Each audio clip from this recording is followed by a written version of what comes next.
Assalamualaikum warahmatullahi wabarakatuh. Selamat pagi adik-adik. Di masa pandemi COVID-19 ini, perubahan perilaku untuk lebih sehat dibutuhkan agar tubuh kita terhindar dari berbagai penyakit. Nah, sekarang yuk kita simak 8 indikator perilaku hidup bersih dan sehat.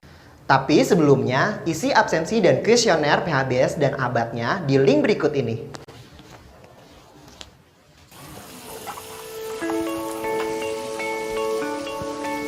Perilaku hidup bersih dan sehat merupakan cara paling efektif untuk mencegah penularan virus corona. 1. Mari mencuci tangan menggunakan sabun selama 60 detik dengan air mengalir. 2. Tingkatkan daya tahan tubuh dengan istirahat cukup dan rajin berolahraga. 3. Konsumsi makanan bergizi seimbang yang dimasak sempurna dan minum air putih 8 gelas per hari. 4. Gunakanlah masker atau tutup mulut dengan lengan jika batuk atau bersin. 5. Jika ada gejala seperti demam dan sesak napas, segera kunjungi pelayanan kesehatan terdekat. Jadi, tetap tenang dan selalu waspada.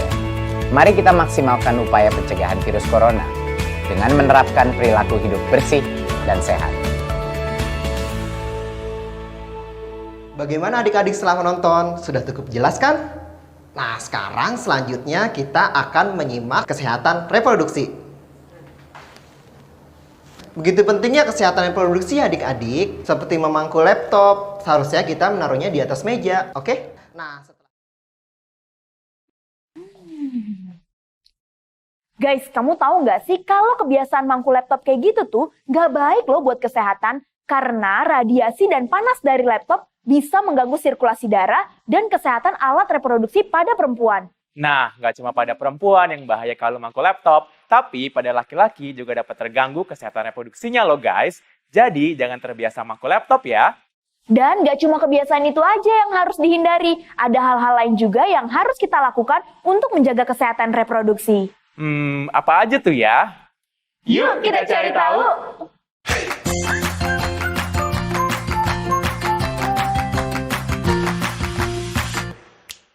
Halo guys, aku Vicky dan kamu? Kalau aku sih kayaknya nggak perlu kenalin Kak, soalnya mereka semua udah tahu siapa aku, ya kan guys?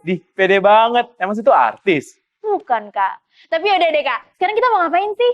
Jadi gini Grace, kan dari tadi kita udah bilangin untuk harus menjaga kesehatan reproduksi. Kenapa? Karena saat ini nggak sedikit masalah kesehatan reproduksi itu timbul karena ketidakpedulian seseorang untuk menjaga kesehatan tubuhnya. Wah, betul banget tuh Kak Vicky. Apalagi mungkin banyak di antara kita para remaja yang belum memiliki cukup pengetahuan tentang bagaimana sih cara menjaga kesehatan reproduksi.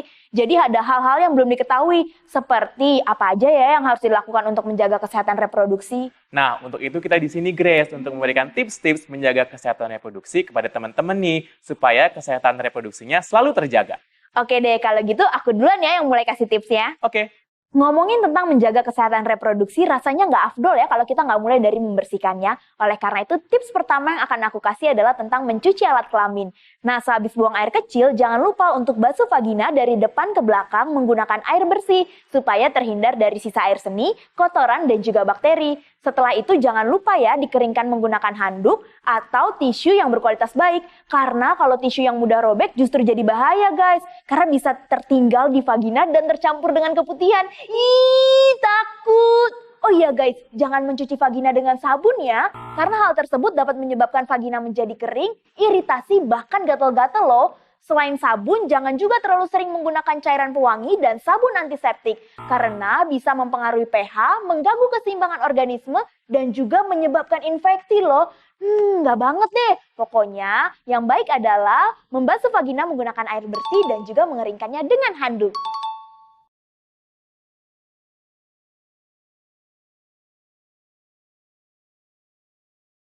Guys, jangan terlalu sering menggunakan toilet umum ya. Toilet umum di sini maksudnya seperti toilet umum di sekolah, di mall, terus di terminal, stasiun, pasar, rumah makan, atau lainnya. Selain itu, kalau ada pilihan antara WC duduk atau WC jongkok, sebaiknya kamu pilih yang WC jongkok aja. Kalau misalkan di WC duduk tersebut tidak tersedia kertas dudukan sekali pakai atau toilet seat sanitizer untuk membersihkan dudukan toilet. Nah, abis itu kalau misalnya di toilet hanya tersedia air di dalam ember, jangan gunakan itu untuk membilas ya. Lebih baik saran aku sih, kamu bawa juga botol kosong, terus diisi dari air keran yang mengalir untuk membilas. Guys, nggak cuma remaja putri loh, remaja putra juga harus membersihkan alat kelaminnya setelah buang air kecil. Caranya, sebelum memegang penis, cuci tangan terlebih dahulu. Kemudian bersihkan penis dengan air agar terhindar dari bakteri yang terkandung di dalam air seni. Ingat ya, jangan pernah menggaruk penis ketika gatal, karena akan menyebabkan luka. Dan juga jangan terlalu sering menggunakan sabun, karena akan menyebabkan iritasi. Lanjut ya guys, tips kedua adalah mencukur. Pada area alat kelamin remaja putri dan putra, terdapat rambut-rambut halus yang tumbuh. Hal tersebut juga tidak boleh luput dari perhatian kita untuk dijaga kebersihannya. Caranya adalah dengan rutin mencukur dengan menggunakan gunting yang bersih dan steril, agar mengurangi kelembaban sehingga menurunkan risiko pertumbuhan mikroorganisme seperti bakteri dan jamur. Tips selanjutnya berhubungan dengan celana dalam. Sebelum memakai celana ataupun memakai rok, baik remaja putri maupun remaja putra harus menggunakan celana dalam agar lebih nyaman dan juga dapat melindungi alat kelamin. Nah, hal ini nggak dapat dilakukan dengan sembarangan loh. Sebaiknya kamu memilih celana dalam yang tidak terlalu ketat, karena kalau terlalu ketat dapat mengganggu sirkulasi darah menuju organ kelamin. Dan selain itu buat remaja putri ini dapat beresiko keputihan loh. Nah, jangan lupa ya untuk memilih celana dalam yang berbahan katun karena dapat menyerap keringat. Selain itu, jangan lupa juga untuk mengganti celana dalam minimal 2 kali sehari atau lebih buat kamu yang berkeringat banyak. Tips berikutnya adalah jauhi rokok, alkohol, dan narkoba. Jika seorang remaja putra merokok, maka akan menyebabkan impotensi. Sedangkan jika seorang remaja putri merokok, maka akan menyebabkan kerusakan ovarium dan akan mengganggu proses pembuahan. Nggak hanya itu, alkohol dan narkoba dapat mengacaukan sistem otak kita yang akan mengakibatkan halusinasi, kelelahan, dan juga menurunkan prestasi belajar kita loh. Makanya hindari ya guys, kamu nggak mau kan jadi remaja yang halu? Nah, tips berikut ini khusus untuk remaja putri guys. Kenapa? Karena berhubungan dengan menstruasi. Selama kamu menstruasi, usahakan untuk mengganti pembalut setidaknya 3 hingga 4 jam sekali ya, supaya kuman-kuman yang terdapat di pembalut tidak berkembang biak dan masuk ke vagina. Ih, kan ngeri banget kalau kayak begitu. Terus, saat lagi buang air kecil, pada saat kamu menstruasi, usahakan dibarengi dengan mengganti pembalut ya. Oh iya, jangan lupa pilih pembalut yang netral atau tidak menggunakan parfum di pembalutnya, supaya tidak terlalu banyak campuran bahan kimia di pembalutnya. Berikutnya, hindari radiasi di sekitar alat kelamin. Seperti yang tadi aku bilang di awal tentang memangku laptop di atas paha. Pokoknya, sekarang kalau kamu mainan laptop, kamu taruh aja di atas meja, nggak usah pakai dipangku segala. Nah, selain menghindari memangku laptop, kamu juga harus menghindari duduk di atas jok yang panas. Kan suka tuh kalau naik sepeda atau motor, joknya panas banget gara-gara matahari. Nah, jok yang panas itu nggak boleh langsung diduduki loh guys, soalnya panas dan radiasinya akan mengganggu sirkulasi darah dan kerja alat reproduksi kita. Selanjutnya, jaga pola makan bergizi seimbang ya, supaya dapat meningkatkan daya tahan tubuh dan juga membantu menjaga kesehatan organ reproduksi. Oh iya, jaga juga berat badan kamu ya, supaya jangan sampai berlebihan ataupun kurang. Karena kalau berat badan berlebih, itu dapat mengganggu siklus menstruasi. Tapi kalau berat badannya kurang, itu juga dapat mengganggu produksi hormon estrogen. Well, itu dia guys, tips-tips menjaga kesehatan reproduksi untuk remaja putra dan putri. Jangan lupa dipraktekin ya. Bener banget tuh guys, jangan lupa dipraktekin ya. Nah guys, karena sekarang kamu udah mengerti tips-tips menjaga kesehatan reproduksi, jangan lupa kasih tahu teman-teman kamu juga ya, supaya semuanya bisa menjaga kesehatan reproduksinya. Terus, jangan lupa juga saksikan video selanjutnya biar pengetahuanmu soal kesehatan remaja semakin bertambah. Vicky, Grace, pamit, bye-bye!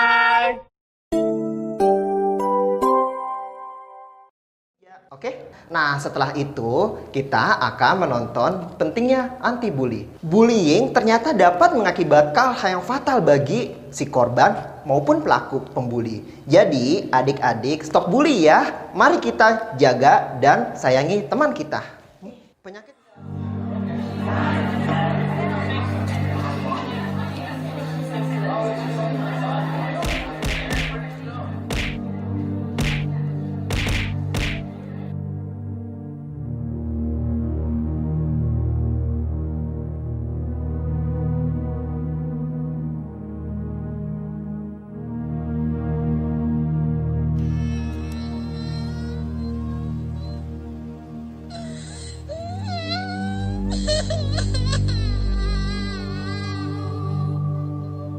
Tahukah kamu, kekerasan di sekolah sering terjadi di Indonesia. Dari tahun 2013 hingga 2014, jumlah kekerasan di sekolah naik sampai dengan 16% yang dilakukan anak usia di bawah 14 tahun. Dan itu dilakukan di sekolah. Hampir setiap sekolah yang ada di Indonesia pasti terdapat kasus kekerasan di sekolah. Dari tingkat universitas, menurun ke SMA, lalu SMP, bahkan sampai ke SD. Bagaimana caranya? Biasanya, kekerasan dilakukan dengan banyak hal, seperti secara verbal, secara fisik, secara rasional, dan elektronik. Sebagai contoh, bila ada anak yang terlihat gendut atau berbadan besar, biasanya orang di sekitarnya akan mengata-ngatainya dengan berkataan yang tidak enak. Ada pula mereka yang merasa asik iseng dan membuat si anak culun menjadi bahan lelucon. Biasanya, mereka yang mempunyai ras yang berbeda pun suka mendapatkan perlakuan yang kurang mengenakan.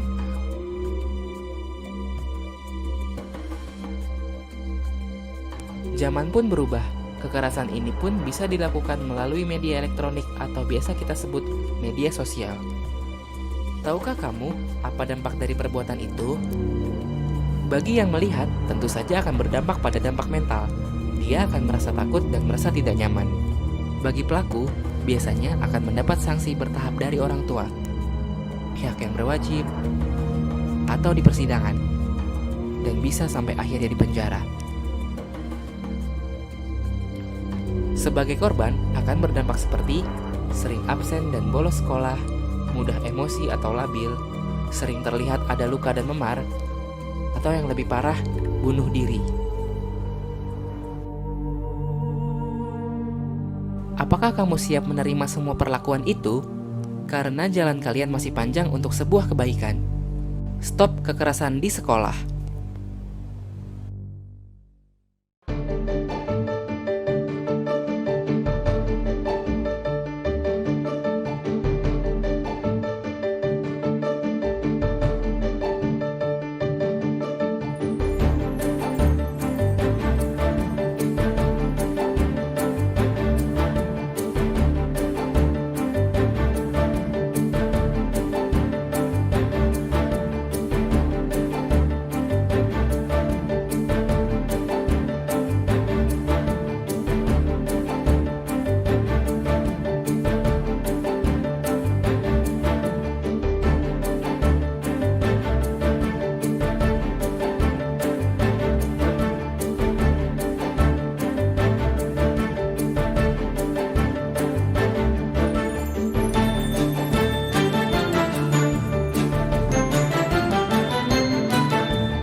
Terakhir, jangan lupa ya adik-adik untuk terapkan protokol kesehatan selama di rumah aja. Sekian materi kesehatan yang Aka share. Wassalamualaikum warahmatullahi wabarakatuh.